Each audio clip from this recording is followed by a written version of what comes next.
மாம்பழத்தை ரசித்து கடிக்கும் வீடியோ ஒளிப்பதிவாளர் விஜய் கணேசுடன்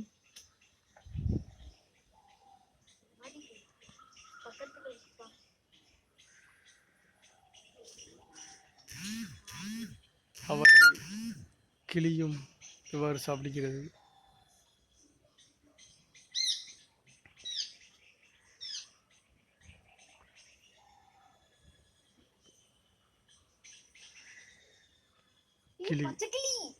பச்சைக்கிளி